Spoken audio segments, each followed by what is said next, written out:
All right, hello everybody. If you have decals on the way, congratulations, and more importantly, thank you. I very much appreciate your support. And if you haven't ordered yet, then maybe this video will inspire you to do so. So this is going to be the first of several videos I've got coming up. In other videos, we're going to talk about cutting circles. We will talk about color selection. We'll talk a little bit about how to hang this. We'll talk about other ideas that you might do beyond just a sun catcher or an ornament. We'll explore, perhaps pricing ideas and thinking about how do you take it to a show. So lots of content to come. This is the first video, though, that is truly meant to be more of just a good old-fashioned instructional video to help you understand how these decals work and prepare yourself. If you've got an order coming, maybe you could go ahead and get started with some of your blanks early. So what I'm going to show you are a couple of the basics. Again, we're going to get into other details in the future.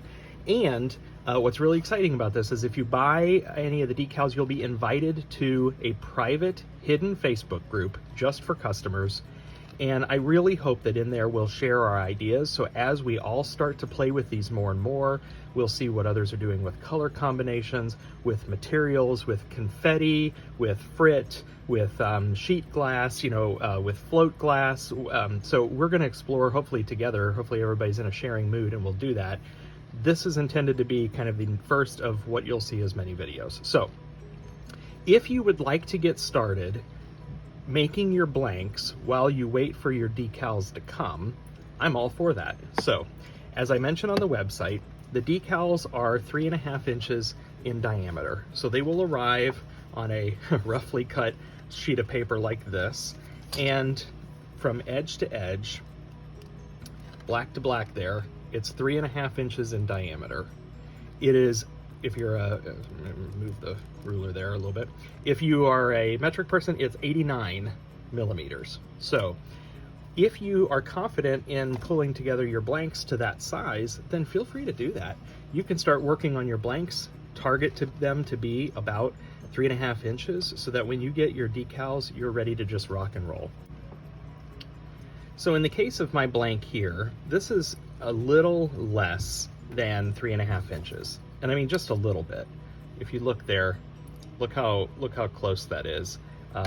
If I got my, let me just grab that.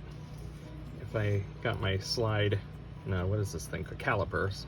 My digital calipers here say it's about 87.2. So it's a little shy of the 3.5 or 89. That's okay though, because let me hold up as an example. Each of these has basically a black border, and I kind of like the black border to wrap around a little bit.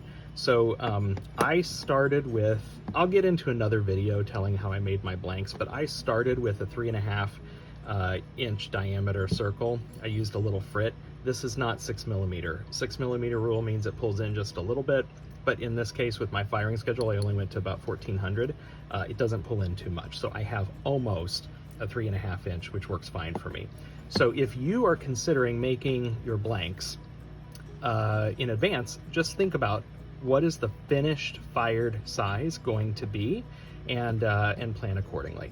So when you receive your decal, it'll be on this sheet of paper. You just need to cut it out. You can use good old-fashioned scissors, or I've got something else I'll show in a future video that's kind of fun, but cut it out into the circle following your outline. Now, as you see, the yellow of the decal goes a little beyond that black. Personally, I just cut it out right along that black line. And if you're like me, where you have a blank that wraps around, it doesn't even have to be perfect, because it's going to wrap around the edge and you may not see any imperfection if your cutting skills are not super accurate. Another thing I want to show you on these before we get into the mechanics of how you actually apply the decal, I will talk about in the video not having bubbles under the decal. This is pretty important. So you want a nice solid black line, and there could be some bubbles that might appear in, let me get something to point here, in say your blank area, your non-printed area of the decal. The decals, as you can see, are yellow. They fire clear. If there's a bubble there, I would probably not be so concerned about it. Certainly wouldn't want anything big and disruptive. But what you don't want are bubbles that appear under the black ink, because then that's going to expose some faults. So I got real sloppy on purpose to try to show you what that would look like. Let me move these out of the way. So in the case of this one, I purposefully left a fair amount of bubbles, and you can see, you know, here there's a lot of disruption on the edge there, here as well, several small bubbles in here. Now, tiny bubbles are probably not a big deal. Like I said, I got real sloppy here on purpose.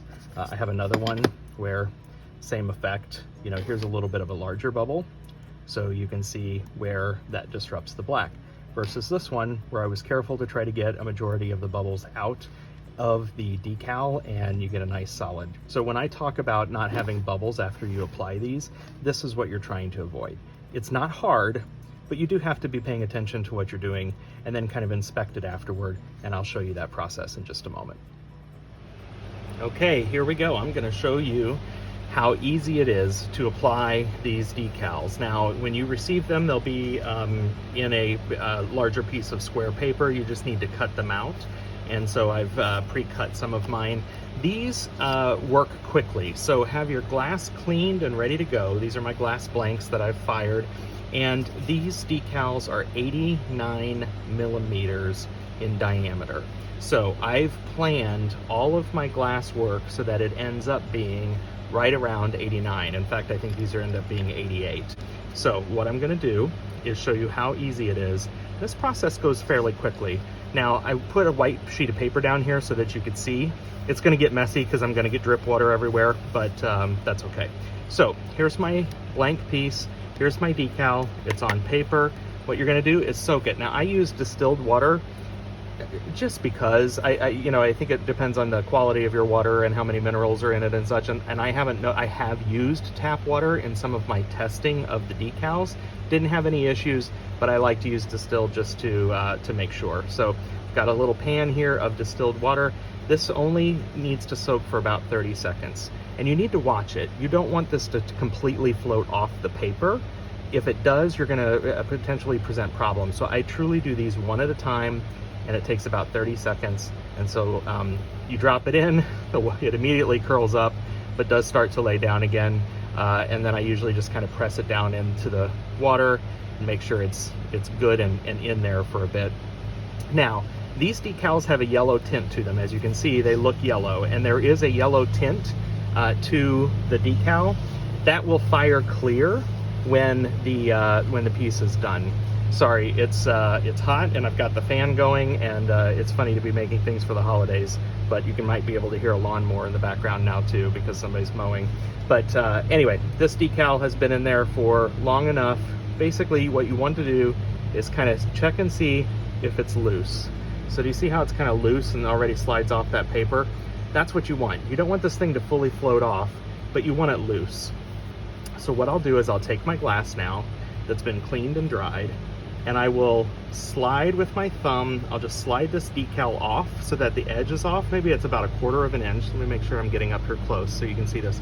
About 1/4 inch of that decal. See how that's off of that paper? I'll put that right on the edge of my glass, hold it with my other hand, and just very gently slide this paper out. And so by sliding it, you're eliminating as much air as possible from under that decal. Now you have some time to move this. So it's wet and it's gonna move around a little bit on my glass. And so what I'm doing is I'm just repositioning it and making sure it's relatively centered. And I want all of the wrinkles out of it. I want any air bubbles, and air bubbles form, I'm not sure if you can see, but there are chances for small air bubbles, and I want those out. Now there are a couple of ways that you can do that. I've got this little squeegee that has actually used this for silk screening, but you can kind of use that if you want. Frankly, you could get a kitchen spatula, one of those rubbery silicone spatulas, and maybe run that. I like to just kind of make sure my thumb is wet and just run my thumb over it. And I'm just inspecting to make sure that there aren't any significant wrinkles or bubbles. Essentially, air trapped under the decal will be noticeable. Not terrible, it's not tragic, but it's still generally noticeable.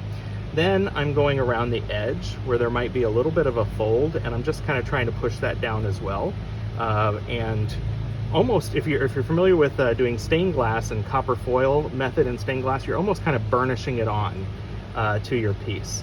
So now in this case, it is on my thing, on my blank, and as you can see, it's got that yellow tint to it, but I've eliminated all the air bubbles, and I'm just gonna very carefully set it off to the side. I wouldn't necessarily leave huge blotches of water on it, because I think that could you know, cause a mineral deposit or a water spot. This isn't fully dry, but it's dry enough for me. So now I'm going to stick my next one in. Again, curls up. I just kind of force it to lay itself down. Sometimes I'll flip it over. Honestly, I don't really pay too much attention to which direction it is, but we'll let that in there for 30 seconds or so. So again, just try to make sure that you're eliminating the air. You don't want large air pockets. I find my hands are my best tools, and so that's what I'm using to get those air bubbles out. And you want these decals then to dry. Now, if you're running a fan on them, you can usually get them dry in a matter of, you know, 10, 15 minutes. I just wouldn't put them into the kiln too wet. I like it when they're a little bit more dry. So this has probably been in there long enough. I'm gonna pick it up. Yep, it can slide. You can see that it slides. And so I'm gonna place it on the edge of my glass, and I'm just gonna slide that off, just like that. I'm so sorry about the noise. Hopefully it's not too noisy in the background. So I'm now, let's see if you can see that. See that large air bubble? I don't want large air bubbles. So now I'm just gonna take my thumb, work it over there. That bubble's moving just a little bit, so I kind of have to chase it off, but I'm starting in the center, working my way out, getting rid of any wrinkles and air bubbles. I'm making sure that my decal is centered nicely on my glass. I am generally just taking care of the edges to get rid of any significant wrinkles on the edges. And there you go. That one looks pretty good. Again, it has a little bit of water on it, not too much. If you want to dab that water off, here's an idea for you. I keep handy toilet paper. I know that seems weird, but this stuff is inexpensive, and as they advertise on TV, it's super absorbent. So what I don't want is to move that decal around anymore, but the toilet paper is just so light and almost feathery that I can kind of dry that off a little bit if I do have large water spots, and I'm not worrying about moving around, disturbing, I should say, my decal. Next one. You can see how you can move through these relatively quickly. Since that decal only needs less than 30 seconds, I truly wouldn't let it go much longer than 30 seconds. But since it doesn't need much time, you can see how these move through quickly. I just wouldn't put too many of these in at any one time, and I'm not even sure that I'd start my next one until I'm truly ready to go, because I just think that the wetter it gets, the softer it gets, the more likelihood that you have of creating a wrinkle that's going to stick to itself or causing yourself other problems. So as you can see, it's already coming off nicely. So again, I'm going to move that with my thumb, just get about 1/4 inch or so. I'm going to place that decal now on the side of my glass, kind of line it up on the edge, and then I'm going to pull that out, leaving that just slide across. That's why it's called a water slide decal. I'm sliding that paper out and sliding across the surface of my piece. And so now I'm just going to, again, go in from the middle, work my way out, make sure there aren't any significant air bubbles. These will wrinkle slightly, and so that's okay. You just don't want a massive wrinkle or a large air bubble. So I've centered that now. I'm kind of burnishing my edge, and I feel good about how that looks. Let's center it just a little bit better. All of these, each design has a little black border around it, and so I kind of just make that black border wrap around the edge of my glass, and there you go. So that one has a little bit more water on it, so I'm just very gently, oh, see, I was not gentle enough and I disturbed the decal. You have a few minutes to, I mean, I wouldn't even say a few minutes, you have a few seconds to work with these, but there, that's pretty good. So last one, drop this in, make sure as it curls up that I'm getting it submerged fully in that water. I just use room temperature water. Room temperature for my garage is a little warm. I don't know that warm water makes a huge difference over cold water. I'll be honest, I haven't really tried that. I'm just done good old-fashioned warm water, or excuse me, room temperature water here. So as this piece finishes soaking, I'll pick it up. It's ready to slide. I'll put it right on the edge, hold the edge with my thumb, pull that piece out, and start to work it. Again, my thumb is wet, just helps it move across the surface a little bit better as you're getting rid of bubbles. Now this one had a little bit more bubbles because the surface of this piece of glass wasn't perfectly flat. That's the other thing that might introduce some air. You know, this has a little bit of texture to it, so there was a little bit more bubbles. No problem, just start from the middle, work your way out, kind of work on getting off the wrinkles and the bubbles at the same time, get it centered on there, and burnish down your edge. And you're good to go. So now carefully lay it down just on a flat surface.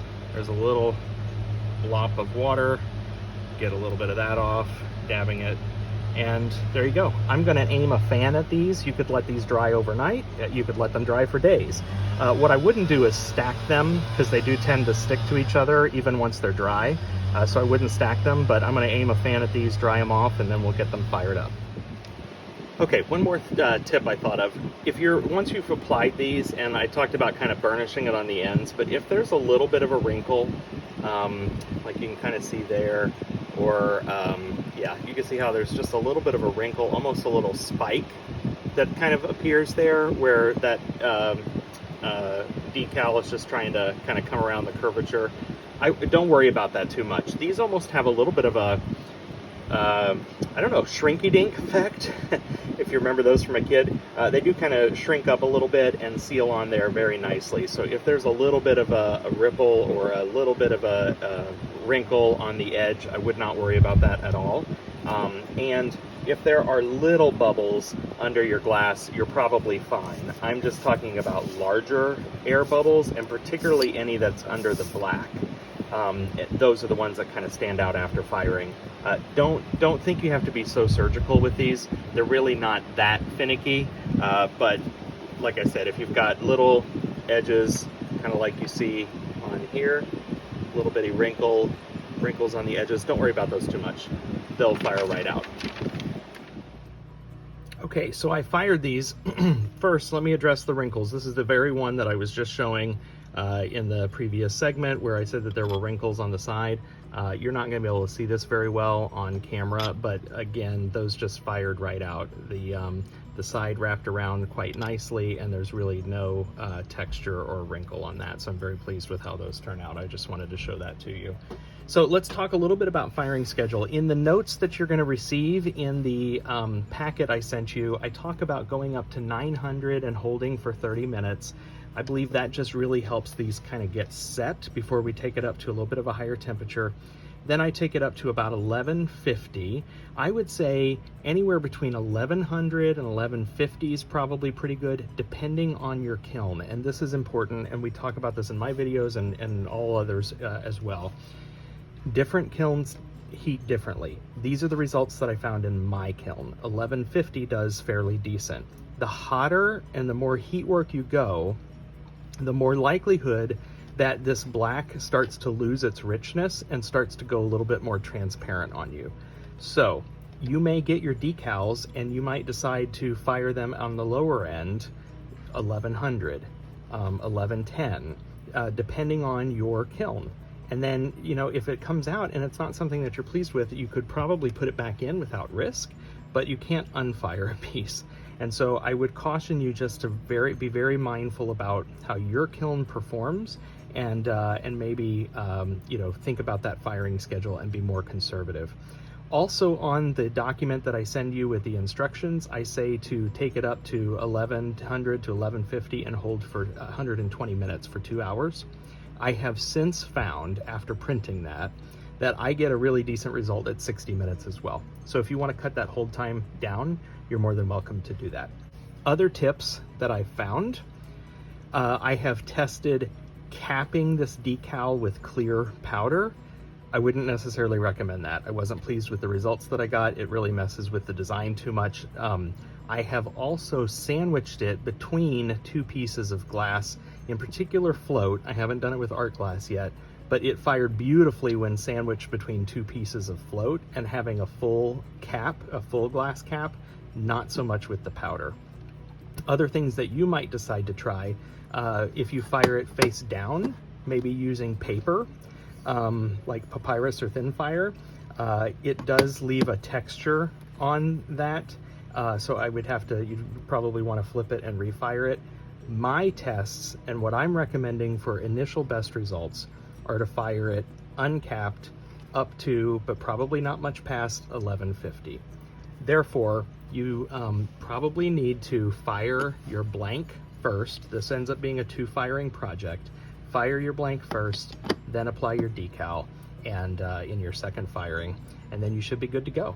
So stay tuned to this channel. I've created a playlist for these water slide decals.